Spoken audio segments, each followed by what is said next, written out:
এবার নিউজরুম লাইভে যে খবরের দিকে নজর রাখবো, রাজ্যে কি ফের টাটার বিনিয়োগ? কারণ এই ছবিটা আপনাদের সামনে রাখি, যেখানে নবান্নে মমতা বন্দ্যোপাধ্যায়ের কাছে এসে পৌঁছন টাটা চেয়ারম্যান এন চন্দ্রশেখরন।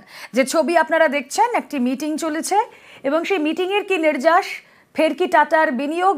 অবশ্যই আমাদের সেই প্রশ্নটা ঘুরে ফিরে আসছে মনে, এবং তার উত্তর আমরা খুঁজি। সোমরাজ বন্দ্যোপাধ্যায় প্রতিনিধি রয়েছেন সঙ্গে। সোমরাজ, নবান্নে টাটা চেয়ারম্যান নটরাজন চন্দ্রশেখরন, দেখো অন্য কোনো গোষ্ঠীর চেয়ারম্যানের আসা মমতা বন্দ্যোপাধ্যায়ের সঙ্গে বৈঠক করা এতটা সিগনিফিকেন্ট হবে না হয়তো, যতটা হবে টাটা চেয়ারম্যান এলে। বিনিয়োগ কি আসছে? দেখো, টাটা গোষ্ঠীর বিনিয়োগ যে আসতে চলেছে রাজ্যে, এবং সেই বিনিয়োগটা বড়সড় অঙ্কের, অন্তত আজকের বৈঠকের পর সেই ইঙ্গিত আরো স্পষ্ট। বিশ্ববঙ্গ বাণিজ্য সম্মেলনে টাটা গোষ্ঠীর চেয়ারম্যানের আসার কথা ছিল, কিন্তু তিনি আসতে পারেননি। আজ মুখ্যমন্ত্রীর সঙ্গে মুখোমুখি যে বৈঠক প্রায় 1 ঘন্টা ধরে হয়েছে, যে বৈঠকে ল্যান্ড ব্যাংকের বিভিন্ন তথ্য দেওয়া হয়েছে বলে সূত্র মারফত জানা যাচ্ছে, যে বৈঠকে টাটা গোষ্ঠীর যে একাধিক বিনিয়োগ রাজ্যে রয়েছে বর্তমানে, সেই বিনিয়োগগুলিকে আরো বিস্তার ঘটানোর জন্য আলোচনা হয়েছে। তুমি জানো, পশ্চিম মেদিনীপুরে টাটা গোষ্ঠীর জমি রয়েছে, সেই জমিতে নতুন করে বিনিয়োগের সম্ভাবনা তৈরি হয়েছে, তা নিয়েও আলোচনা হয়েছে। টাটা হিটাচির একাধিক বিনিয়োগ বর্তমানে রয়েছে, সেই বিনিয়োগগুলিকে আরো বাড়ানো নিয়ে আলোচনা হয়েছে বলে সূত্র মারফত জানা যাচ্ছে। ফলত আজকে যে দীর্ঘ 1 ঘন্টার বৈঠক, সেই বৈঠকের পর যে আগামী দিনে টাটা গোষ্ঠী বড়সড় বিনিয়োগ করতে চলেছে রাজ্যে, যেখানে টাটা গোষ্ঠীর চেয়ারম্যান শুধুমাত্র মুখ্যমন্ত্রী মমতা বন্দ্যোপাধ্যায়ের সঙ্গে বৈঠকের জন্যই মুম্বাই থেকে উড়ে এসেছেন, এবং তিনি আজকে ফের মুম্বাইয়ের উদ্দেশ্যে রওনা দিয়ে দিয়েছেন। এই বৈঠকের জন্য তিনি এসেছেন। অন্তত এই বৈঠক থেকে এটা স্পষ্ট যে টাটা গোষ্ঠী আগামী দিনে রাজ্যে বড়সড় বিনিয়োগ করতে চলেছে। যদিও আজকে বৈঠকের পর দাবি করা হয়েছে যে আলোচনা ইতিবাচক এবং কর্মক্ষেত্র ও বিনিয়োগ নিয়ে আলোচনা হয়েছে। অন্যদিকে দেখো, মুখ্যমন্ত্রী মমতা বন্দ্যোপাধ্যায় আজকে টাটা গোষ্ঠীর চেয়ারম্যান যখন এয়ারপোর্টের উদ্দেশ্যে রওনা হন, সেই সময় তিনি তার ঘর থেকে নবান্নে নিচে নেমে আসেন এবং তাকে গাড়িতে তুলে দেন। ফলত গোটা বিষয়টি বা গোটা আলোচনার পরিবেশটি অত্যন্ত সঙ্গে থাকো সোমরাজ।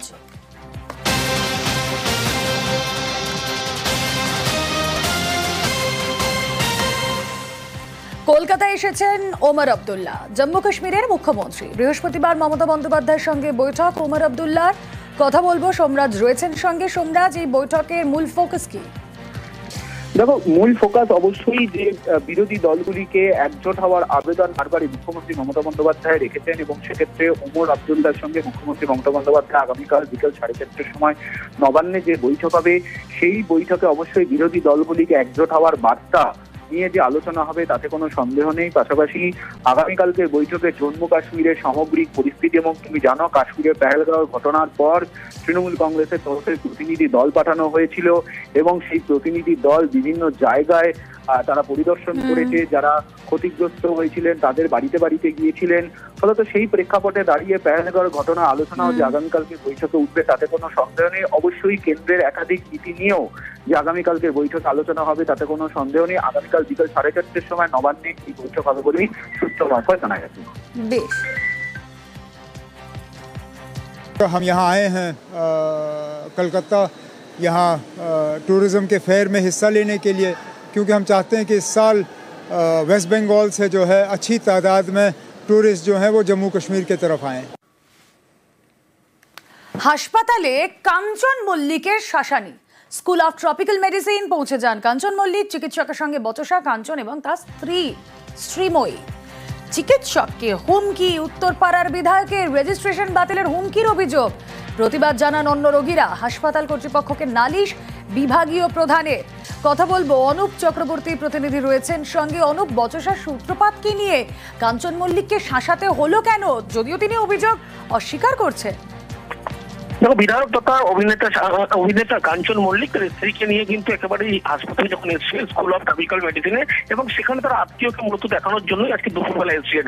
এবং সেখানেই কিন্তু এই গন্ডগোলের বহিঃপ্রকাশ, যখন এই যে চিকিৎসকের বিরুদ্ধে বলা হচ্ছে যে তাকে মূলত হেনস্থা করা হচ্ছে, তিনি যখন অন্য রোগী দেখলেন তিনি দাবি করেন যে তার সঙ্গে তার যে আত্মীয় আছে তাকে আগে চিকিৎসা করাতে হবে, এবং সেই চিকিৎসক সেই সময় জানায় যে তাকে আগে চিকিৎসা করতে পারবে না, তার কারণ এই রোগী দেখা হলে পরবর্তী ক্ষেত্রে তিনি কিন্তু তার আত্মীয় এই চিকিৎসা করতে পারবে পাবেন। এই নিয়ে কিন্তু গন্ডগোলের সূত্রপাত। তার পরবর্তী ক্ষেত্রে কাঞ্চন মল্লিক, অভিনেতা তথা বিধায়ক, তিনি কিন্তু একেবারে শাসানি দেন, হুমকি দেন বলে এমনটাই অভিযোগ। তারপর ধাক্কা মারা হয় বলে এমনটা অভিযোগ।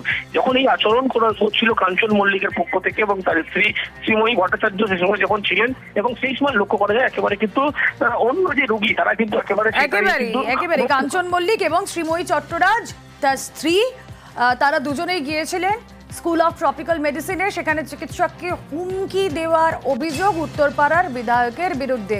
রেজিস্ট্রেশন বাতিলের হুমকিও দেন তিনি, কিন্তু এই অভিযোগ সম্পূর্ণ অস্বীকার করেছেন অভিনেতা বিধায়ক। ঘটনা ঘটেছে, আমার একটু ঘটনাটা আমার একটু খারাপ লেগেছে। আমি জানিয়েছি, আমি লিখিত অভিযোগ না, আমার তো মনে হলো যে হয়তো ওনাদের ওয়েট করতে হয়েছিল। আর তারপরে কেন রাখলেন উনি আমি বুঝতে পারিনি, তবে ওনার বিহেভিয়ারটা আমার খুব খারাপ লেগেছে। না, আমি সব রিটার্ন দিয়েছি। ওখানে ছিলেন ডক্টর রহমান বলে। তারপর আমি দাঁড়িয়ে থাকি, 2-3 জনকে দেখেন, দেখার পর বললেন হ্যাঁ বলুন। আমি বললাম দেখুন সেই সময় তো এরকম প্রেশার সুগার একটু ফ্লাকচুয়েট করেছিল। ফট করে উনি বলেন আপনি ঠিক করে দেবেন, আমি প্রেশার দেখবো না কি দেখবো, আপনি ঠিক করে দেবেন তারপর আমার কাজ করতে হবে। আমার স্ত্রী আর জিজ্ঞেস করেন স্যার এই মেটফরমিন বলে যে ওষুধটা আছে এটা কি চলবে না বন্ধ করে দেবো? তাতে ওর উত্তর হলো আপনি MBBS পাস করেছেন? আমার স্ত্রীকে MBBS পাস করেছেন কি? তাহলে আপনি আমার চেয়ারে আসুন আর বসে লিখে নিন, যা যা ওষুধ দরকার লিখে নিন। এবং উনি মহিলার সঙ্গে এইভাবে প্রথম একটা কথা বলেন, তাতে স্বাভাবিকভাবেই আমি বলি আপনি এরকম ইরিটেটেড হয়ে যাচ্ছেন কেন?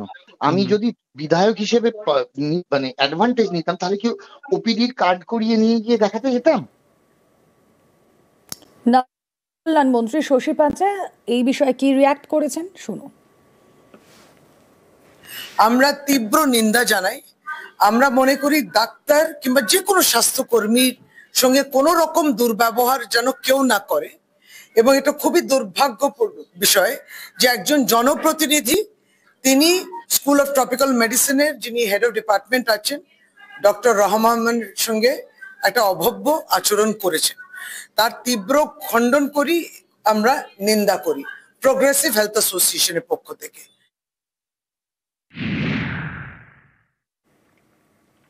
ট্রাক ভাঙচুরের অভিযোগে 4 এসআই সাসপেন্ড। নিউ আলিপুরে পর লরিতে ভাঙচুরের অভিযোগ। লরি ভাঙচুরের অভিযোগ ওঠে পুলিশের বিরুদ্ধে। টাকা না দেওয়ায় ভাঙচুরের অভিযোগ। নিউ আলিপুর থানায় অভিযোগ দায়ের লরি চালকদের। অভিযোগ পেশ, শুরু বিভাগীয় তদন্ত। সাসপেন্ড নিউ আলিপুর থানার 4 সাব ইন্সপেক্টর। গতকাল রাতে এখানে থানার যারা মানে পুলিশ প্রায় 30-40 গাড়ির কাঁচ ভেঙেছে। এই ঘটনা কেন এবার ওনারা জানেন, আমরা তো আমাদের সাইড ধরে আমরা গাড়ি দাঁড় করে রাখছি। এবার কেন হচ্ছে, কিসের জন্য হচ্ছে সেটা আমরা কি করে বুঝতে পারবো? পুলিশরা করেছে, থানার পুলিশরা করেছে। ওসি বললেন যে ঠিক আছে এবার আমার অনুরোধটা আপনারা রাখেন, এরপরে যদি হয় যার স্টেপ নেওয়ার আপনারা নেবেন। গাড়িগুলো যদি রাত্রিবেলা আমরা রাখতাম, এখানে একটু জাম লাগতো, পারমিশন নিয়ে রাখতাম। পারমিশন নেওয়ার পরে ওখানে ভাঙচুর করেছে, আমরাও মেনে নিয়েছি। গাড়িগুলো ভিতরে রাখা স্টার্ট করেছি। এখানে ভিতরে এসে 37-38 খানা গাড়ি কাজ ভেঙেছে। যে গাড়ির 1-2টা ড্রাইভার আছে যারা ছিল ওইখানে, ওরা রিকোয়েস্ট করেছে স্যার একটু 2 মিনিট টাইম দাও না, আমি গাড়িটা সরিয়ে নিচ্ছি স্যার। ওকে ডান্ডা দিয়ে মেরেছে। মদ খেয়ে কি বলছে আমরা সিঙ্গাম আমরা করতে পারি।